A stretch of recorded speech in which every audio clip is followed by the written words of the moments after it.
സുഗന്ധഗിരി വനം കൊള്ളയിൽ വീണ്ടും നടപടി. Flying squad range officer MP സജീവനെയും സ്ഥലം മാറ്റി. വടകര സോഷ്യൽ ഫോറസ്റ്റിലേക്കാണ് സ്ഥലമാറ്റം. ദീപക് ധർമ്മടം. ദീപക്, അപ്പോൾ ആ മരം കൊള്ളയിൽ മരംമുറിയിൽ നടപടികളുടെ തുടർച്ച അല്ലേ? ആഷ്മി, അങ്ങനെ പറയാം.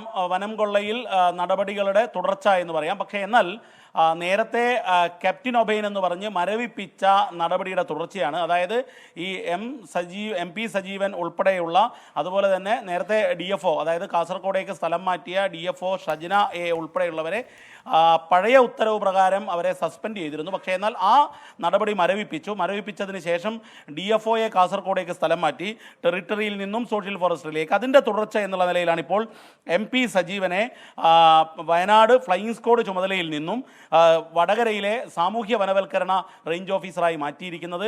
ഏതായാലും സുഗന്ധഗിരി വനം കൊള്ളയിൽ, അതായത് 20 മരങ്ങൾ മുറിക്കാൻ വേണ്ടി പെർമിറ്റ് എടുക്കുന്നു. ജീവനും സ്വത്തിനും അപകടം എന്ന പേര് പറഞ്ഞ് ആ പെർമിറ്റിൻ്റെ മറവിൽ 100 കണക്കിന് വലിയ മരങ്ങൾ ഫോറസ്റ്റ് ഭൂമിയിൽ, വനം ഭൂമിയിൽ നിന്നും മുറിച്ച് കടത്തിയ സംഭവത്തിലാണ് ഇപ്പോൾ ഈ നടപടി വീണ്ടും തുടർ നടപടി എന്നുള്ള നിലയിൽ എത്തിയിരിക്കുന്നത്. ഹാഷ്മി. ഓക്കെ, ദീപക് ധർമ്മടമാണ് വാർത്തയുടെ വിവരങ്ങൾ നൽകിയത്. ഇനിയും അതിൽ കൂടുതൽ നടപടി ഉണ്ടാവൂ എന്നൊക്കെ നമുക്ക് കാത്തിരുന്ന് കാണാം.